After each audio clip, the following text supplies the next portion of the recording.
guys. So glad to have you join me and share some energy on another episode of Evolve.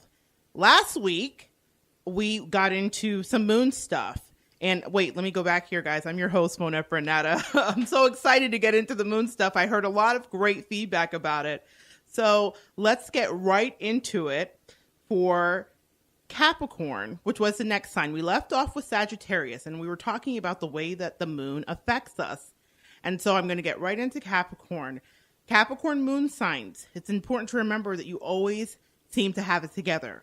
No matter what's happening behind closed doors, when things are falling apart at the seams, everyone is freaking out. You guys are calm, you're cool and collected if you have a Capricorn sun or a Capricorn moon sign. If there's ever an emergency, a Capricorn moon really understands what to do. You guys don't let your emotions get the better of you. And at times, it can seem like you're very distant or extremely cold, which is not the case at all. You're just always assessing the situation for the best way to handle it. It's important that you allow yourself to feel sometimes. It may be messy, and that's what you guys want to avoid because you guys hold on a lot to emotions. Everything can't be perfect. So it's really important to remember to let yourself express your feelings and get in touch with your creative, more artsy side, Capricorns. It's okay. The world will not end. Step outside of that box. So it's very important that you let your loved ones in too. Otherwise, they may feel that you don't care about them because it feels like you're shutting them out, but you're not. You're just trying to make sure that they have everything they need. I would say Capricorn is definitely associated with a sign of provider. It deals with the planet of Saturn, and Saturn is a fathering planet. It's a planet of long lessons. It's a planet of things that are hard to kind of figure out. It's a pull yourself up by your bootstrap planet. So it's important for Capricorns to feel like they have a great path in life and that people look up to them. They're likely a big risk taker unless they have a lot of fire, and they are very ambitious, and they can definitely plod along their path and get things done. Planning for the long haul is something that they usually do without realizing it, and it makes them seem even more stable. These guys are planners, these guys and gals. They have a nest egg. Being broke to them means that they have $7,000 in their bank account, and that's Capricorn suns and Capricorn moons. They do not wait for life's incidentals. They're the person that's going to get the lifetime warranty on their tires. They're the person that's going to get the warranty, period, because they want to make sure that there's a backup plan, a contingency for when things arise. The next sign is Aquarius. Had a lot of people ask about it. So, hey, all you Aquariuses out there, Aquarius moon or Aquarius sun. It's important that you come to terms with this right away. You may feel like an outsider at times, different from everybody else. You're your own person, and you have a sense of pride about how different you are. You guys are the Mavericks. And you may sometimes feel like you don't fit in. And it's important to understand that you too can be emotionally detached and sometimes aloof. You refuse to let yourself feel bad emotions. That's something that I really admire about my Aquarius friends, whether they're moon or suns, is that they don't let themselves get bogged down by the weight of the world. They kind of live in their own protective world and their own protective space. And there's a song, The Dawning of the Age of Aquarius, that actually really kind of sums up that whole feeling. They're dealing with technology. They're ahead of their time if you're Aquarius. Usually they're very fascinated with space and travel and things like that, and ideas that are light years beyond where most of us are. It's important, though, in relationships that they really anchor in, because some people may find them to be too aloof. Their style of love is, I have you under my protective wing. I love you, but I will not let you impede my individual freedom and my personality. So that's important to understand about someone with an Aquarius moon. They can be very faithful, reliable, and loyal, but it's going to be from a distance. And these people are global people. They're the humanitarians of the zodiac. Oprah Winfrey is a Aquarius sun, and she has embraced the world and brought her message of, inclusion and understanding to the world because she's interested in cultures and multi-ethnic things. Everybody talked about her getting that school outside of the country. That was like textbook Aquarian behavior. She, saw the country here, but she's interested in the world at large. And that's the ideology of Aquarius. They value their friendships, and they're a great source of positive self-esteem And again, back to that humanitarian effort. That's the underlying thing. What can I do for the world is the question that Aquarius asks. And that means that their friends and friendships are going to look very diverse. Always a different group of people. And that means if you're dating them or married to them, there's always going to be people around. So that's something that you need to understand. That's what feeds their soul. Like with Sagittarius, travel feeds their soul. So the next up is Pisces. Pisces moon or sun. These would be relevant for you. They can be hypersensitive with others or themselves. They likely cry at the movies, even at an action comedy. And any little thing can tug at their heartstrings. They don't want to see anybody treated badly ever. It's very important that you know about them, that they're compassionate and understanding and have a hard time hurting a fly, but they can be hurt very easily. And here's the thing, guys.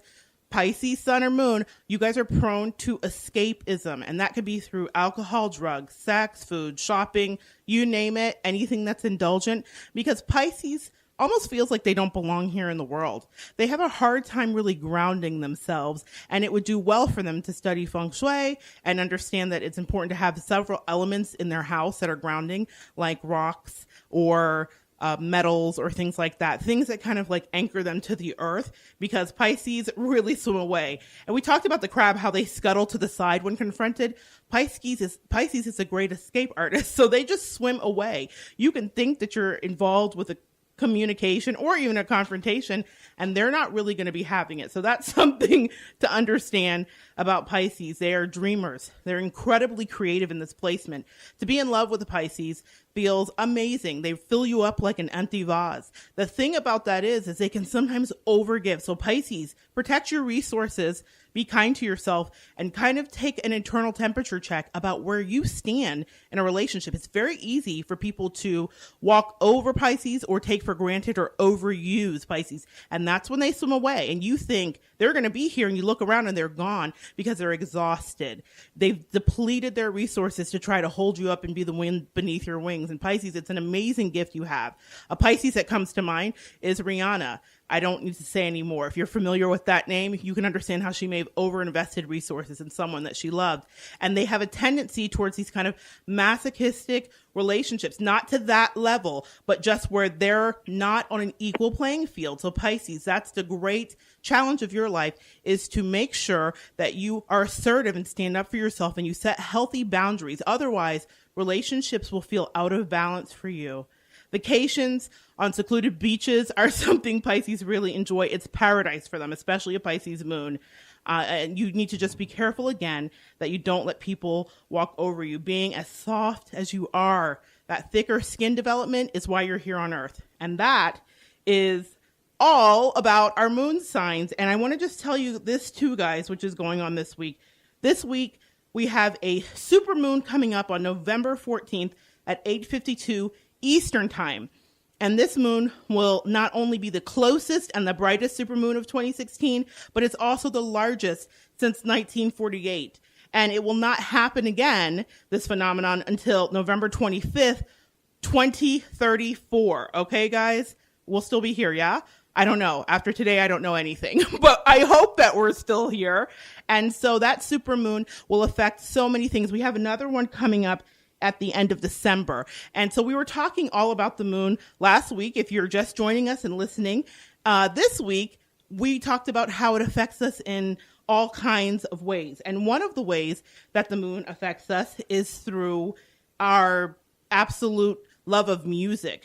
We spoke about hearing our mother's lullaby and associating music with nurture and comfort. And that kind of brings me to my guest for this week.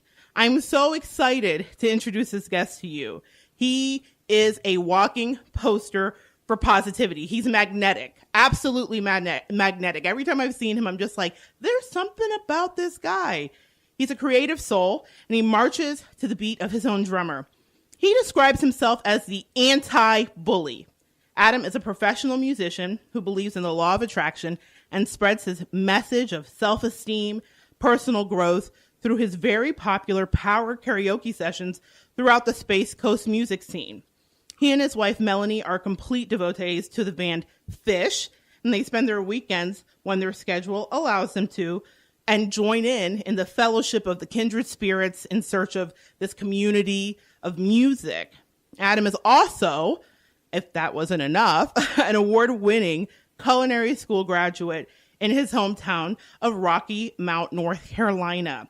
And this is where he under the tutelage of Professor Don Sexauer, a beloved personal chef and caterer for 6 years to one Miss Oprah Winfrey, that Aquarius we just talked about. So stay tuned, guys, because we're about to climb inside of the mind of this very interesting guy.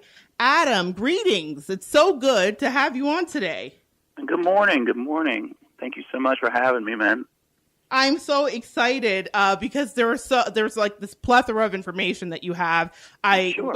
We've spoken, and there isn't any subject that you don't seem well versed on. But I wanted to ask you this, or just kind of like go into this. I'm a former band nerd, right? Total unapologetic band nerd. I played several instruments, marching, jazz, concert. I did that, and I've always loved harmonies and the synergy that comes from music and collaborating in jam sessions. But I have to ask you, how did you get bit by the music bug? As a child, I remember walking the streets with my grandmother, who unfortunately passed when I was 7, of Four Tops, Van Morrison, Hank Williams, walking down and going to like all kinds of little events back when we could do that in my area, in the downtown area, which has actually in the last few years got more of a regrowth back, which is wonderful because I love seeing kids being able to do the same thing I was able to do when I was a child. I think that's kind of where it started. I mean, when I hear, it's the same old song, like the Four Tops or something like that. Right. It brings me back to those moments. And I think even as a young child, I realized the power of how it can invoke a memory or smell or something that's going on in their past. It's very powerful, it's a very powerful thing. So it's always been in my life. And I've come from generations of musicians. I have instruments that are over 100 years old that were my great-grandfathers. Wow. So, I mean, it runs through the family. It really does. Right. For me, I always, church was one of the ways that happened for me, was the music that I loved hearing in church. Kind of, I went to church to hear the music, not so much for the preaching. What about you? It was that way too. I mean, a lot of people, they ask questions such as, what came first, your blues or your country, which are pretty much very similar styles of music, but they all come from gospel music, and I think that at least that generation's music did. And, I think it says a lot when it comes to when you can be in a church and you can feel the movement of how I was raised, which was, it was the movement, God was affecting you in that moment. And, again, just showing the power of music. As time goes by, you start questioning, is it the music? But in my beliefs, I believe that God put me at that moment to experience that. And so I'm able to, look back fondly on things like that. But I'm from a Pentecostal church, so it was fast music, powerful all the time. Right. We had a wonderful pastor. I've said this before many times, but it was if you watch the church scene in Blues Brothers, the movie with James Brown as a preacher, right? It really shows it's a really good example of how it was when I was a child. So you can imagine it wasn't boring. It wasn't something that I dreaded every week. Right. But at the same time, you grow as an individual, and that took me to other types of music or. Experiencing moments with friends that music would affect or help me remember at a later time. So, yeah. So you come from this background and you're experiencing this great surging freedom with the music of the church, which I totally tapped into and can completely relate to. But were there other ways, though, that you found the church experience restricting? Well, whenever you're in a group of people in general, you have to remember that we're all people. Right. When you're put in places of power, your life is under a microscope. We are not, we all fall short. But in that regard, unfortunately, the only churches I've ever been to have split multiple times. It's not that it's